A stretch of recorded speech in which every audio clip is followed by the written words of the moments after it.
Did I send that message?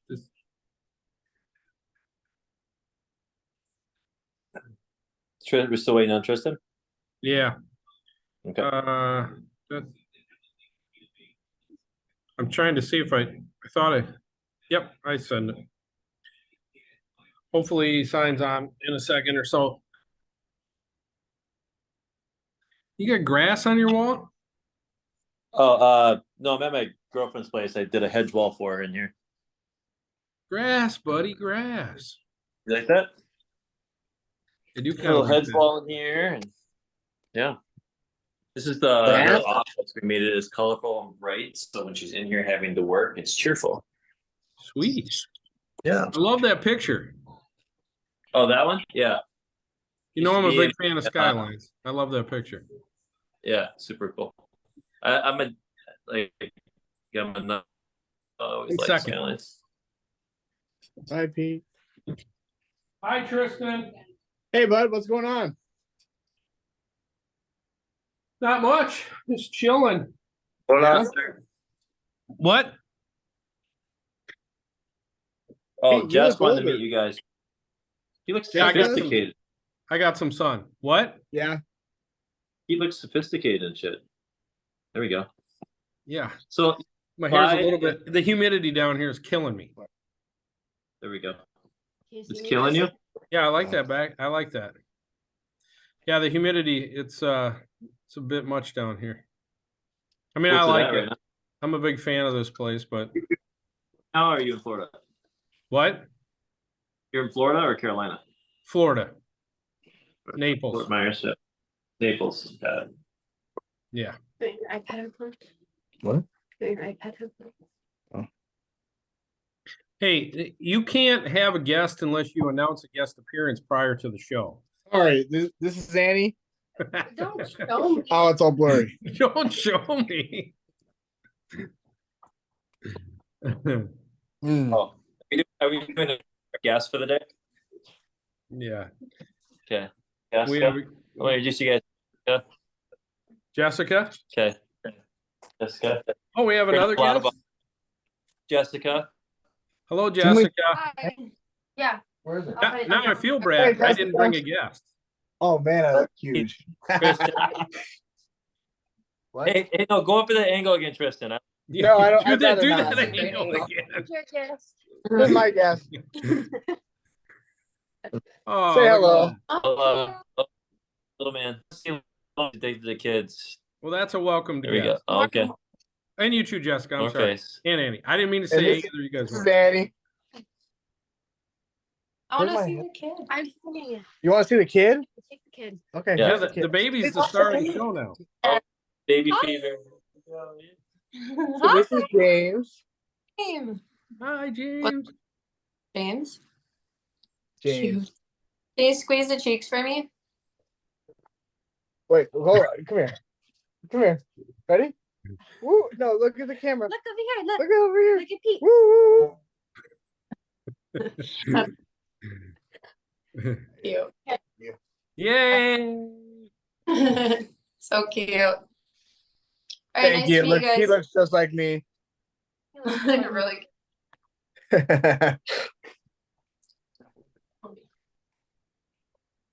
Perfect. Hey, those are great guest appearances. All good people. Where's your guest? I don't have one. I didn't bring any. My guests are gone to the store to get ho-hos and ding-dings. Ding Oh, okay. Hey, you're not a guest. Mute her mic. Mute her mic. Mute her mic. I was thinking the movie Click with that remote where you could just mute people. Yeah. Just watch it the other day. She's never seen God, it. I forgot about that movie. That's a good movie. I haven't seen that in a long time. So you're in a work meeting, you just go click, okay, you're in timeout now for 15 minutes. Oh yeah. What was Jim Gaffigan? He did that bit where he's like, I wish I was sometimes in a movie where my wife would just walk into the room and she's like, where were you at? What were you doing? And he's like, I wish I could just go and see, not walk in, try it again, but you're topless and you're happy to see me. Well, and then there's the Daniel Tosh joke. What's that one? Which one when he's like, you ever wish you just walked in on your girlfriend blowing some guy and you're like, no, you can't do that. I'm out. And it's over. And all of a sudden I'm happy for some weird reason. Yeah, you're right. I have seen that one. He's my second favorite, or my third favorite, probably. And that whole people pleaser one is a good one. And it was his last one. And Bert Kreischer was just talking about him on his podcast the other day about how he's been so successful that he doesn't have to work anymore. It's funny because my son-in-law was just asking me what happened to him. He's like, yeah, you don't hear from him anymore. He goes, is Tosh going to even... He still does comedy shows at like colleges and stuff. That's what I said. I go, I think he still does stand-up, but he himself is just kind of like, yeah, I got money now. I don't need to do anything. Pretty much. Yeah, just does his own shows for his personal. Kind of like Jerry Seinfeld. He made all that money, and now he does some stand-up, but he doesn't work any harder than he has to. Then he did Comedians in Cars Getting Coffee, and that turned into a huge success out of the blue, and they made more money. Yep. Well, like Dan Cook, taking all that time. We're gonna go see him now at Treasure Island. He's in April. What? He was one of my original favorites. Yeah, he's what got me into stand up. Mom, dad, and his dad, like, pretty close back to back, and he kind of went in the dark after that for a while. But well, and then he was catching heat because he was like 46 and had a 22-year-old girlfriend or something like that, and and did his brother stole like a lot of his money. Did you hear about that? I mean, he had like some personal things, and he just got tired. It sounded to me like he got tired of the hassle of the limelight. And everybody wants money. Like Chris Rock said, he goes, once I started making all that money, people just started just asking me for $5,000 like they were asking me what time it is. Like, hey man, you got $5,000? Sorry, Nick, I interrupted you. Comedian just doesn't mean you're wired for the limelight, though. Like to get to that point, just you wire by nature. So now you're having to learn how to deal with all that too, especially if you're a young guy. It's a lot to adjust to. And I think most of them. What? Well, same thing with a pro athlete too. Like, you're the one guy that made it out of your whole group of friends, and now you're the one that's expected to pick up the tab and everything. It's all your expense now, because you're boys still, right? So it's a really good way to lose your ass too, I think, as a rookie, unless you learn how to budget and do all that stuff. Well, there's a lot of people that have done that. I mean, MC Hammer being one of the most famous, he made over $100 million, or it might even been $300 million at one time, but he just pissed it away on paying his friends just to be his friends and be around and stuff, and ended up going broke. And they reference it in the show Ballers. Like, he's trying to teach those young athletes about how to take control of their money and not let all their old pals suck them dry.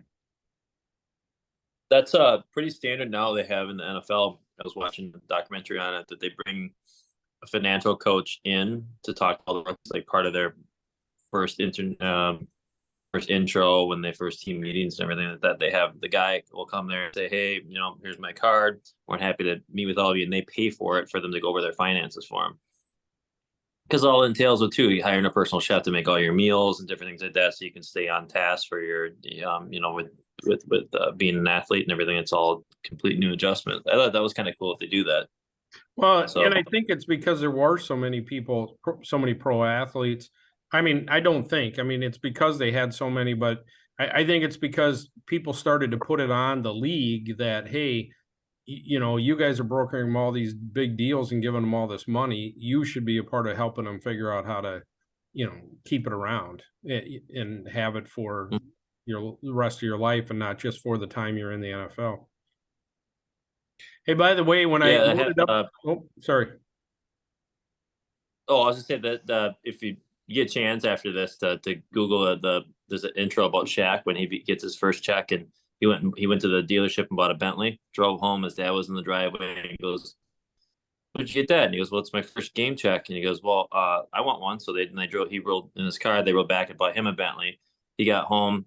They both got home, and then the mom just got home from work, and then she goes, "Well, I want one too." So they went back to the dealership and bought a third Bentley that same day for her. And then he got a call from financial advisor. He goes, "What the hell are you doing?" And he goes, "Well, I made all this money." He goes, "Yeah, you get it in installments, dude. You're negative right now in your account." He thought like he's got whatever his $10 million for his contract. He thought he got all that at one chunk, whatever, and didn't realize it was installments. So he said he realized that he needed to hire people that were smarter than him, which wasn't hard to find in order to get to invest and learn how to not lose his go broke. Right. So Yeah, I mean, a lot of people do that. I remember reading the story about Oprah making all kinds of money with her show, just skyrocketing in Chicago. And she didn't know anything. She didn't know what to do. She was just letting all the money get deposited into her bank account. And I believe the story goes that her bank just calls her up and they're like, "You have like over $50 million in your account. Do you want to like do something with that, invest it or something?" And yeah, I don't know. What am I supposed to do with it? Was kind of the deal. but And look at like that those success. Like Shaq owns so many things now after having a successful career. He owns the General. He owns Papa John's, Madonna. What's up? He owns a General. I know he's in the commercial. well, I but think he didn't know. bought in. I mean, I think he's an investor. Yeah. Investor. Well, he owns the Marilyn Monroe brand. He owns that whole brand now. Yeah, there's some and I think things he bought. Michael Jackson. I think he Yeah, bought Michael Jackson. JC Penney's. He owns Mervyn's, California. Hmm. Yep. Yeah, so Yeah, there's it's some things he bought and then some things he's a partner in. Partner in, yeah. If you Yep. like Google list of stuff he owns, you'd be floored that he even has anything to do with it, though. So it's Yeah, he's That's doing cool. all right. He was okay buying those Bentleys. He's turned out You just think so? fine for him. see, that's the key. You got to buy Bentleys, and then that leads into success, right?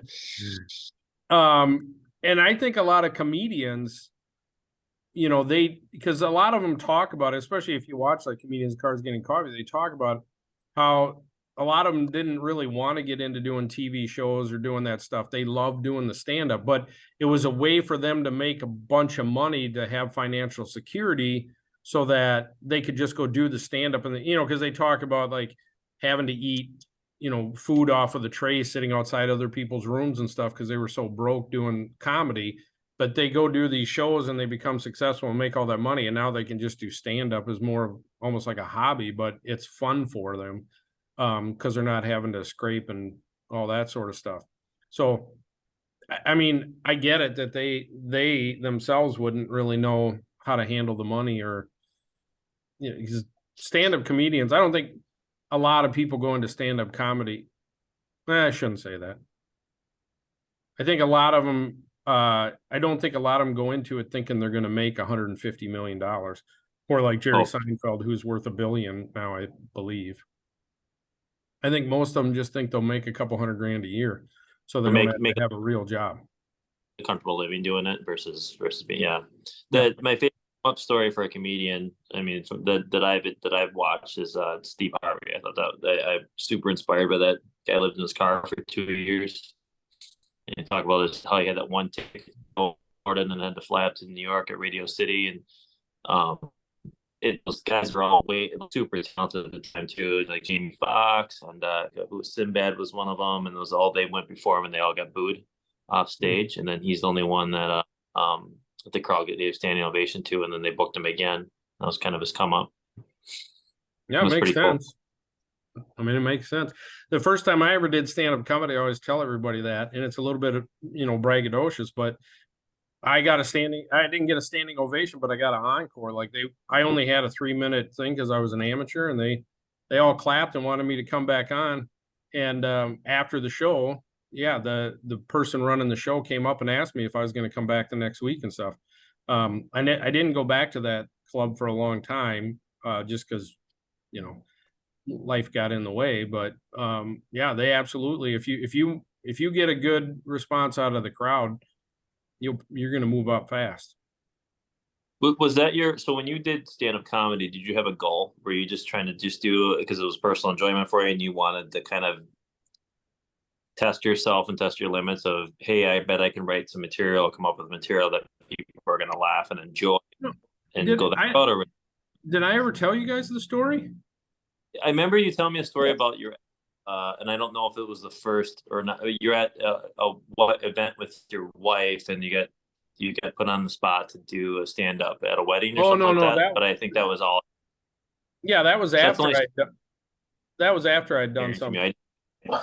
What originally met your happened was what? You were doing comedy with your wife, so No, I it was was in the like you had done it. military, and the military came up and asked, they asked the officer in charge and stuff, for some people that could go to some local high schools and talk to the kids about their military experience and being in the military. And, you know, not my tech sergeant recommended me. I guess they went and asked, people down through the ranks, and he thought of me and said, yeah, I think this kid would be good at it. And so anyways, so I talked to the guys and I said, yeah, I mean, I'll give it a shot. Sounds like fun. And they basically, I went to a couple things and I said, I don't know how to write a speech. I don't really know how to do, what you want me to do. I said, but I'll give it my best. And they said, well, you should go to a Toastmasters thing. So I went to a Toastmasters thing. And when I was at the Toastmasters, one of the guys sitting there talking and doing sort of the instruction or leading the group said, a good thing to do if you want to keep your speech engaging and keep people entertained and stuff is to add some comedy to it. And he said, so I always recommend that when I'm teaching people about becoming speakers, I recommend they go do some stand-up comedy to get used to saying, or telling jokes, saying things in a funny way and trying to get that laugh, that response, because it'll add a lot to your speech. So that's what I did. And when me and a buddy of mine went and did some stand-up, we just both thought it was hilarious. And so we were like, oh, this would be kind of fun to do. So then it just became a thing that way. That's cool. Yeah. Yeah, I didn't know that. That's really cool. So but Toastmasters, you talked about Toastmasters before, like you got quite a bit out of that. Like you thought it was a really good program and thing for someone to do, especially with being able to speak or whatever they're going to do career wise. Yeah, I mean, I often say that I'm surprised how many people don't know what Toastmasters is. And I really shouldn't say that because I didn't know what the heck it was either until somebody told me about it. But anybody who has any kind of a job or anything, I mean, even a salesperson I think it's good for them to do. It teaches you how to speak on your feet more. You can be put on the spot.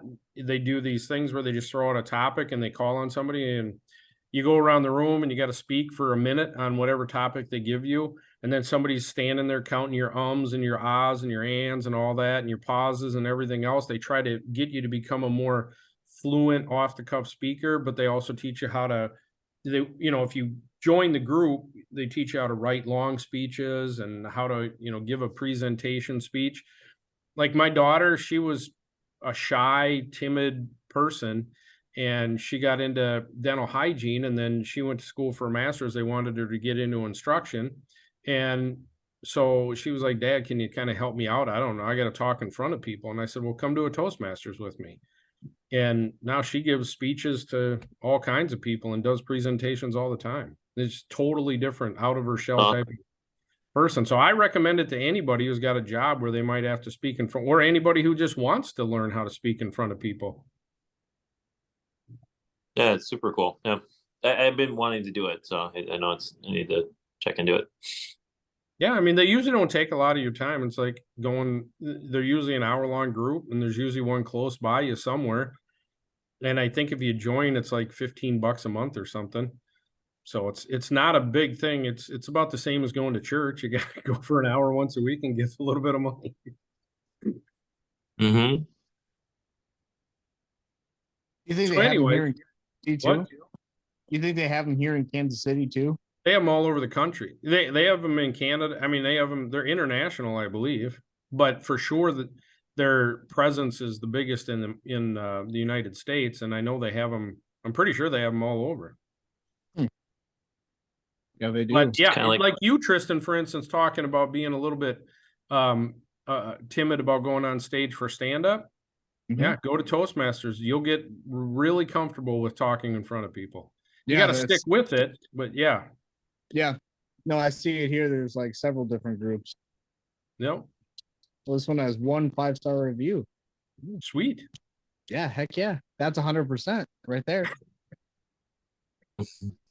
100% satisfaction. I got one That's what I'm customer and they saying. love me. I don't One even big- have that in my marriage. You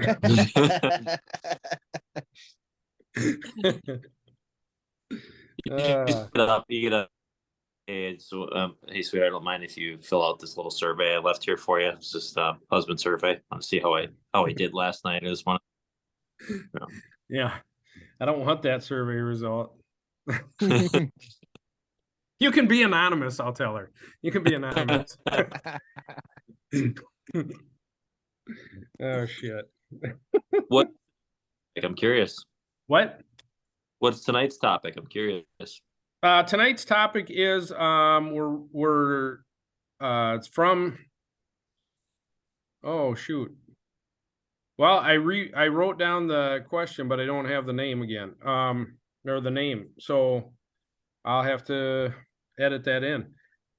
So basically it's a what? It could be Jane Doe. Yeah, Jane Doe. Jane Doe is dating a guy, and so basically they have an issue with sort of a political belief, but also a relationship belief.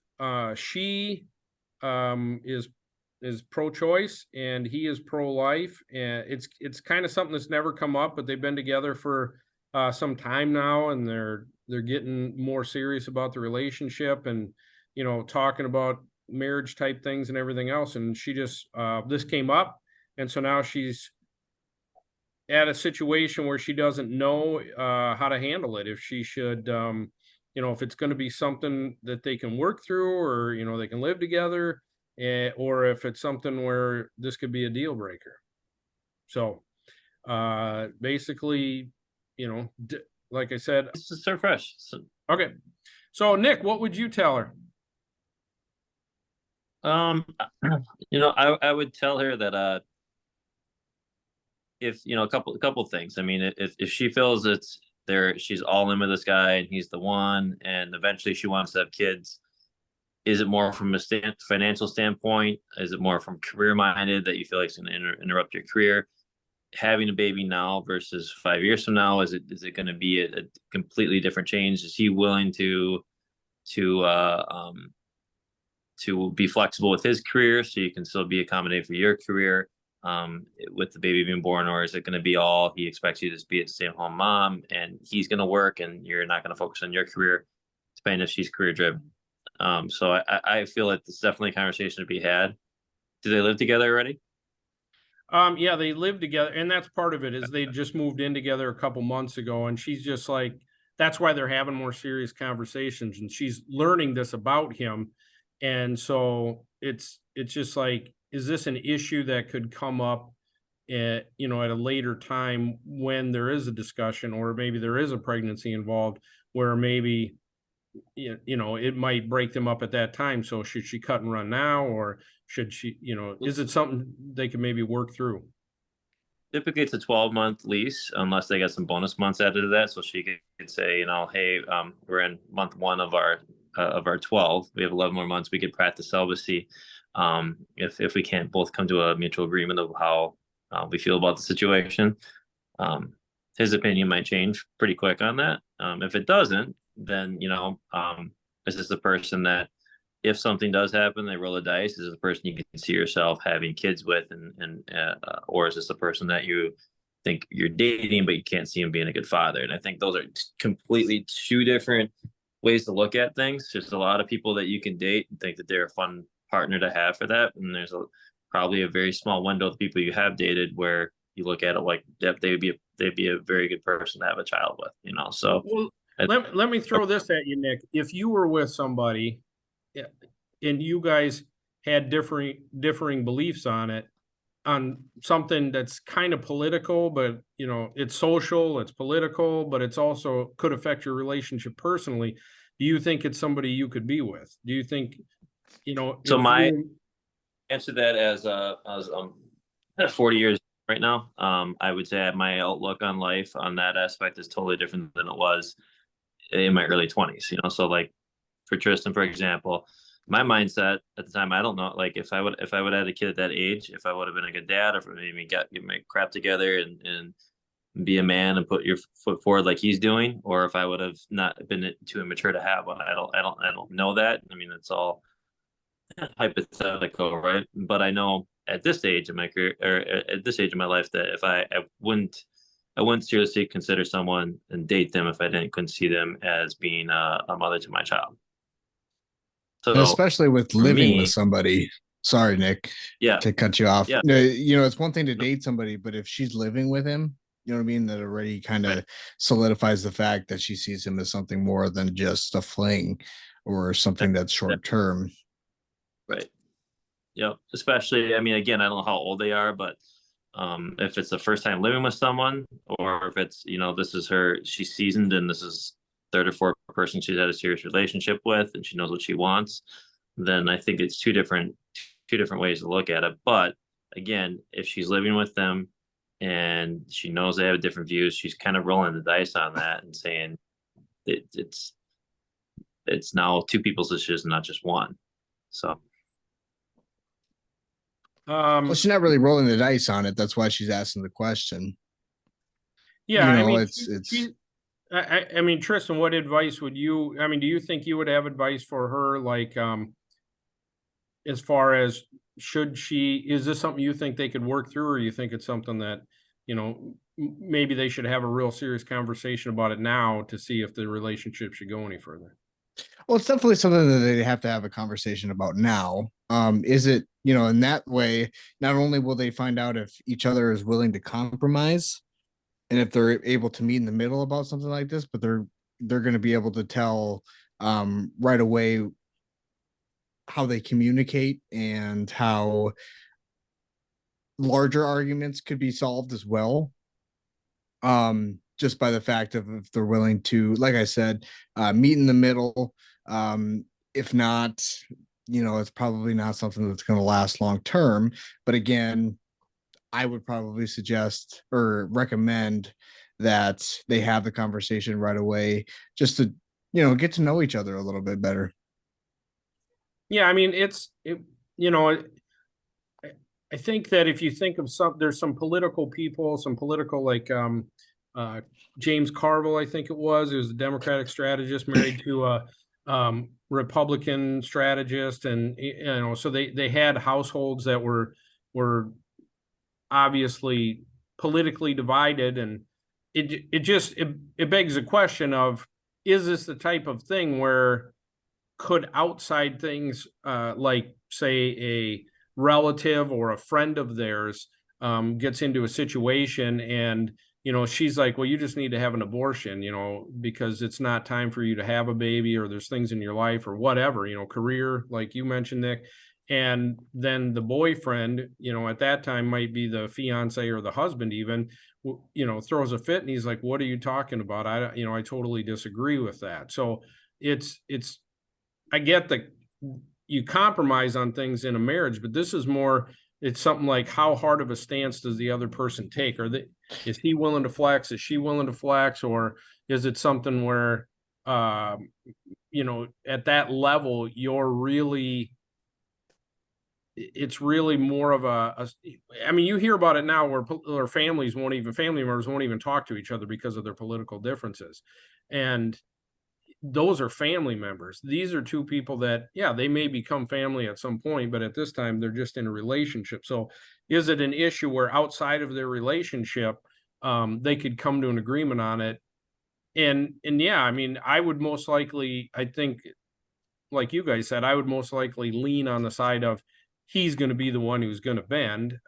If she has a friend who wants or a family member wants an abortion, because, you know, they're obviously both females, and having, the baby or the choice to do what they want to do with their body. So he's going to be the one who has to bend. So yeah, I mean, I absolutely think that she needs to have a serious conversation with him about it and see how staunch his beliefs are on it one way or another.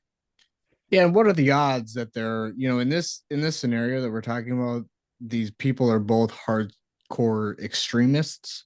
What are the odds that they both, will live or fight or die over, this belief? It's probably not as extreme as we're assuming it is. So in the situation, I'm sure there'd probably be some bend. They could be as hardcore extremists as, we could possibly imagine that they would be, but again, I doubt they are. Yeah, I mean, I think she's just wrestling with the whole fact that it's kind of new to her that he brought it up. They had whatever conversation and he brought it up, and she's just like, oh my God, what do I do? And yeah, I think we're all in agreement that they just need to have a conversation about it and see where they are, what level, how hardcore they are on this belief, him or her. And, it sounds to me like, just based off of the letter, that she obviously, this is her position and she's not going to change it. So it's whether or not he's flexible, and then, whether or not they think they can move forward with a relationship based on the fact that they have this pretty divided belief system on this particular issue. And maybe they'll find out they have more of a divided belief system on a lot of issues. But yeah, I mean, I think our advice is that they just talk it out and see where it goes. I think I referenced one time that there was a Seinfeld episode that had a similar scenario like this, and of course in that they broke up because she just couldn't deal with it. She couldn't Elaine couldn't deal with the fact that this guy she was dating had a pro-life belief system. So hopefully they can be more I don't know, forgiving. That's probably not the right word, but yeah. Don't know factor in this is why they feel the way they do about it, so again, maybe one isn't as strong as belief on it. It's just that's just how they grew up thinking that way. It doesn't mean they're not open-minded to it. So I mean, there might be scar tissue, something that might have happened to one of them at one point in their life that makes them feel that way. So them having that conversation, like you're saying, and finding out the what behind the why might change the perspective for the other individual or help them understand why they feel that way. Yeah, I mean, I think in general, in everything in life right now, the way everything is politically and the way everything is with social issues, I think more people do need to just have conversations. And we have, the cancel culture and everything where people just want to cancel people and shut them up and cast them out. And I've never agreed with that. I mean, I think that we all become better in, both personal and, all around relationships if we learn how to just understand what the other person, is doing and why they feel what they feel and have a conversation about it. And, I always reference the fact that, like when it comes to certain issues, everybody just assumes everybody knows what they know. But if you didn't grow up in somebody's world, in their culture, in their, traditions, you don't know what they know. So just to assume that they make a comment and that makes them a hater or whatever, or a bad person, I think is, completely ignorant on your part, because of the fact that you're assuming they know that where you came from and what you went through, and you just don't know things. I mean, I moved around the country, and there were things when I got to new places where people said, oh, this is how we do this, and I'm like, what? That's the weirdest thing of it, but I didn't know because it wasn't the way we did things where I came from. So Nothing beats life experience and any of that stuff. So I think more of the people that are able to travel and culture and surround themselves with getting out of their shell of what they grew up with is huge. Mm-hmm. I grew up with the parents of them married for 53 plus years, high school sweethearts. So that whole world is kind of all they knew, and that's what I grew up experiencing. So when I moved up to Twin Cities out of a small town, I mean, it was like a whole brand new learning experience for me. I had completely out of my element, learning so much different things that I, whether it be interests or foods or different things that I found completely new that I've never experienced before. So Yeah, absolutely. also a half hour just to go to Target or Best Buy was nice too. So Yeah. No, I mean, yeah, I know in one particular case, you know, we went to a soccer game with my sons, and I came walking up late. My son's sitting there, and they had bought Taco Bell for all the kids. My son's sitting there just eating tacos, and he's got like 4 or 5 of them around him. And I look at him and I go, "Hey, what's up, taco eater?" And like 7 people jumped on me, like, "You can't say that. That's what," and I was like, "What are you talking about?" And they were like, "That's a derogatory term that people use." I was like, "I've never heard that in my life. What are you talking about?" And I'm like, he's literally sitting there eating a pile of tacos. I was just being funny about that. And so it was like, I had no idea that that was a thing. No clue. So yeah, I mean, I think that you just learn. I have I to add think what? I have to add to that when you're done. Okay. I just Maybe think that some- everybody should communicate more and just not assume that somebody's saying something for one thing. And so I think it, you know, in their case, just communicate and figure out, you know, learn more about each other. All right, go ahead, add. Eat tacos. There's nothing wrong with that. Tacos are awesome. I love Tacos them. are. So I had one of my first jobs at 16. I worked at part-time at Taco John's, and it was owned by a brother and sister, and they would argue in a really odd way with each other in the back kitchen area, and you'd be working rolling tacos or whatever going through the line. And I grew up with a piece of cloth that you wipe off the counters with and clean the dishes with. I always refer to it as a rag, right? Well, I mentioned rag. I needed a rag to clean the thing with, and I said, "Oh," and it was like timeout. Everyone, timeout, timeout. We don't say this word, and then everyone stopped, and she proceeded to make an example out of me. She's like, "Well, I know you're new, so we're going to go that we don't say the word rag. That is something that a woman uses. That is something that is referred to as derogatory term as a woman having her period. So therefore, we are not allowed to use the word rag in this building." Wow. Taco John's. That's the first time I've heard that. So that's a new one on me too. Yep. So yeah, that just reminded me when you said tacos, and I'm like, and all right, well, we're running out of time here. We got just a couple minutes left, so I got to wrap it up. Tristan, you got anything before we go? Have a beautiful night. All right. All right. Well, if you like this video, then please like, subscribe, and share. And we look forward to seeing you next week. Take care. See you, Nick. Okay. Thanks, guys. Bye. See you later.